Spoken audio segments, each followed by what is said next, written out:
आज डिस्कस करेंगे absolute temperature के बारे में। टेम्परेचर और एब्सोल्यूट टेम्परेचर में क्या डिफरेंस होता है, इसके बारे में हम समझेंगे। टेम्परेचर का हम यूज करते हैं, हम जानते हैं डिग्री सेल्सियस में या फिर डिग्री फ़ारेनहाइट में। इनका यूज हम किस लिए करते हैं, ताकि जो हमारी मेजरमेंट है टेम्परेचर की वो सिंपल हो सके। तो सिंप्लिसिटी के लिए हम इसका यूज करते हैं और किसी प्रोसेस के टेम्परेचर को नोट करने के लिए हम इन दोनों स्केल का यूज करते हैं, चाहे वो डिग्री सेल्सियस हो चाहे वो डिग्री फ़ारेनहाइट हो। लेकिन अगर हम बात करें किसी ऐसी इक्वेशन की कि अगर हम किसी इक्वेशन को रिलेट करना चाहते हैं, हमारे जो बेसिक लॉ हैं, मीन्स फंडामेंटल लॉज हैं, जो फंडामेंटल लॉ हैं, बेसिक लॉज, तो फंडामेंटल लॉज के लिए हम इन दोनों टेम्परेचर को यूज नहीं करते। हम एक तीसरी चीज यूज करते हैं जो है एब्सोल्यूट टेम्परेचर। एब्सोल्यूट टेम्परेचर होता क्या है?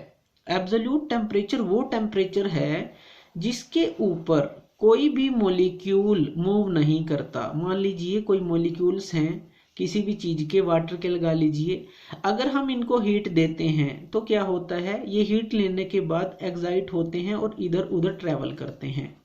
या फिर हम इनको ठंडा करते हैं तो वो कूल होना स्टार्ट हो जाते हैं और बर्फ बन जाते हैं, आइस बन जाते हैं।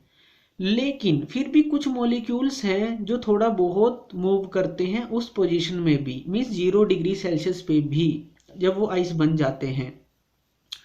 तो एब्सोल्यूट टेम्परेचर क्या है? एब्सोल्यूट टेम्परेचर वो टेम्परेचर है जिस टेम्परेचर के ऊपर ये मॉलिक्यूल्स बिल्कुल भी मूव ना कर सकें, वो होता है एब्सोल्यूट जीरो टेम्परेचर।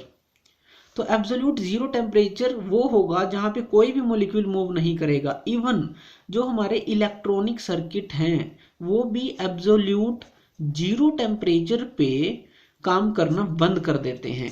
तो वो होता है एब्सोल्यूट जीरो टेम्परेचर।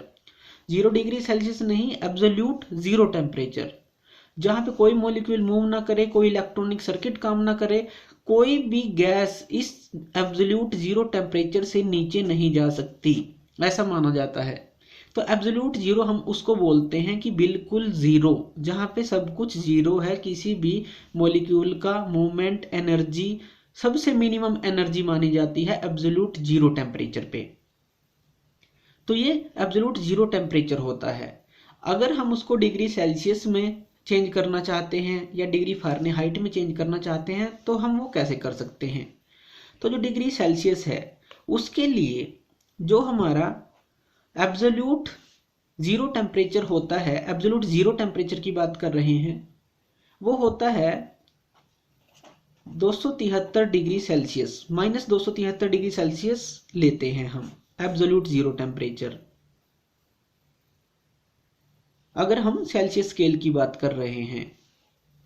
और अगर हम फ़ारेनहाइट स्केल की बात कर रहे हैं तो ये होता है 460 डिग्री फ़ारेनहाइट, अगर फ़ारेनहाइट स्केल की बात करें, और सेल्सियस के लिए 273। इसको हम डिनोट करते हैं, अगर सेल्सियस स्केल की बात करें तो हम इसको के से डिनोट करते हैं। मीन्स के किसके इक्वल होता है, c plus degree Celsius plus 273।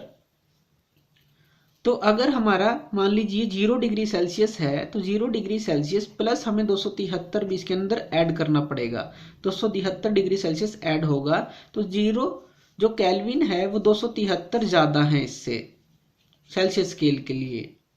अगर हम फ़ारेनहाइट स्केल की बात करें तो फ़ारेनहाइट स्केल में हम इसको डिनोट करते हैं, ये ध्यान रखना है कि हम इसके साथ यहाँ डिग्री नहीं लगाएंगे के साथ, तो के सिंपल यूज होता है केल्विन के लिए। डिग्री अगर सेल्सियस स्केल में तो के हम यूज करेंगे सिंपल।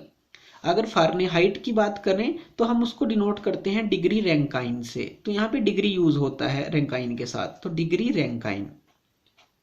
तो ये हमारा होता है डिग्री फ़ारेनहाइट प्लस 460 कि जो डिग्री फ़ारेनहाइट है जो भी होगा, 0 होगा, 1 होगा, 2 होगा, प्लस उसके अंदर 460 करना पड़ेगा अगर हमें डिग्री रैंकाइन चाहिए फ़ारेनहाइट स्केल में।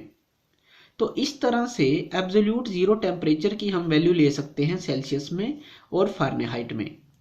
तो एब्सोल्यूट जीरो टेम्परेचर आप समझ गए होंगे कि एब्सोल्यूट टेम्परेचर है क्या, जो एक्यूरेट टेम्परेचर है, बिल्कुल जो फंडामेंटल लॉज हैं हमारे, जैसे कि ग्रेविटी है जो फंडामेंटल लॉ है, बेसिक जो लॉ है बिल्कुल उनके लिए जो ओबे करते हैं वो एब्सोल्यूट टेम्परेचर लेकर ही हम सारी रीडिंग लेते हैं या कैलकुलेशन करते हैं। अगर किसी प्रोसेस की बात करें तो वहां हम डिग्री सेल्सियस या डिग्री फ़ारेनहाइट का यूज कर लेते हैं।